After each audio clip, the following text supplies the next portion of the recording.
নমস্কার বন্ধুরা, আজ আবারও নতুন রেসিপি নিয়ে চলে এসেছি। আজকের রেসিপি ঝিনুক রান্না। এই ঝিনুকগুলোকে প্রথমে আমি জল দিয়ে সেদ্ধ করে নেব। তারপর এই ভেতরকার যে মাংস আছে নরম, সেটাকে বের করে নেব। তার জন্য আমি নুন ধরিয়ে নিয়েছি, কড়া বসিয়ে দিয়েছি। কড়াইয়ে অল্প একটু জল দেবো, বেশি জল দেবো না, কারণ এই সিতু থেকে অনেক জল বেরোবে। তার জন্য আমি অল্প জল দিয়ে দিয়েছি। এবার এইগুলোকে আমি ঢেলে দেবো কড়াইয়ের মধ্যে।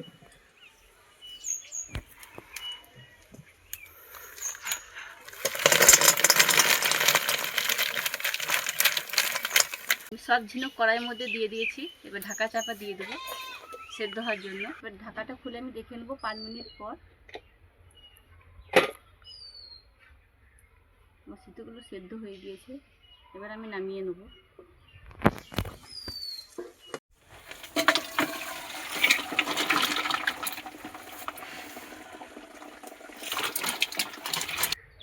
সেদ্ধ করার পর আমি এর মধ্যে ছেঁকে নিয়েছি। এরপর এইগুলোকে একটা একটা করে বেছে নেব। কী করে বেছে নিচ্ছি তোমরা একবার দেখে নাও। এই যে এর মধ্যে এটাকে বের করে নিতে হবে, যে এই যে এখানে ওদের খাবারটা থাকে সেটাকে এখন বের করে দিতে হবে। আমি আর একটা দেখাচ্ছি।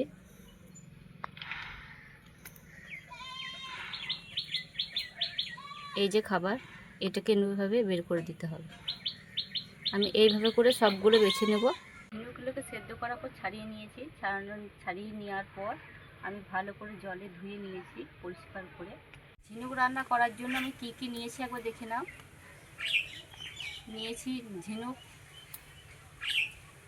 কাঁচা পেঁয়াজ কুচিয়ে নিয়েছি, আদা রসুনের পেস্ট, লবণ, লঙ্কা গুঁড়ো, জিরে গুঁড়ো, হলুদ গুঁড়ো, সর্ষের তেল। কড়াইয়ে অল্প পরিমাণ তেল দিয়ে দেবো ঝিনুকগুলো ভাজার জন্য।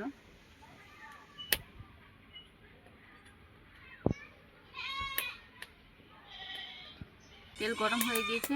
তেলের মধ্যে একটু হলুদ দিয়ে দিয়েছি, তার মধ্যে ঝিনুকগুলো দিয়ে দেবো।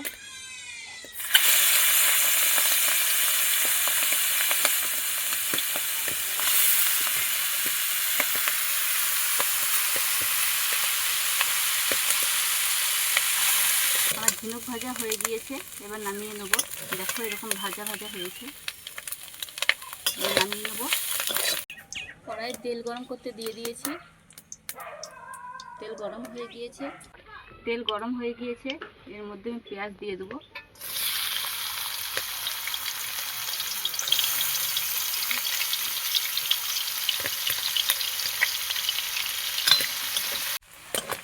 পেঁয়াজ ভাজা ভাজা হয়ে গিয়েছে।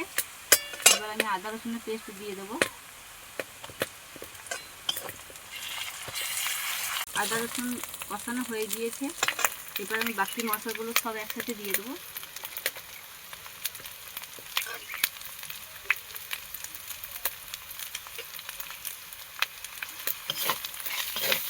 মশলা কষানো হয়ে গিয়েছে। এবার আমি ঝিনুকগুলো এর মধ্যে দিয়ে দেবো।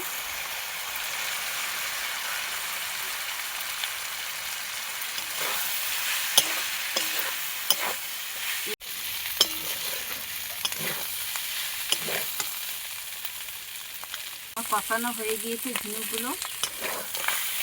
এরপর আমি পরিমাণ মতো জল দিয়ে দেবো সেদ্ধ হওয়ার জন্য।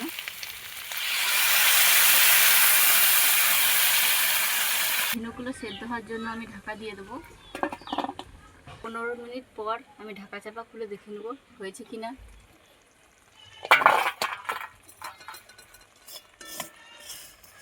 আমার ঝিনুক রান্না হয়ে গিয়েছে, দেখে নাও কত সুন্দর হয়েছে। এবার নামিয়ে নেবো। আমার ঝিনুক রান্না হয়ে গিয়েছে, নামিয়ে নিয়েছি। দেখতে এরকম হয়েছে। তোমরা সব দেখে নাও একবার। আমার এই রান্নাটি দেখার অনুরোধ রইল। আর আমার নতুন নতুন রান্না পেতে চ্যানেলটিকে সাবস্ক্রাইব করবে, লাইক করবে, শেয়ার করবে। নমস্কার।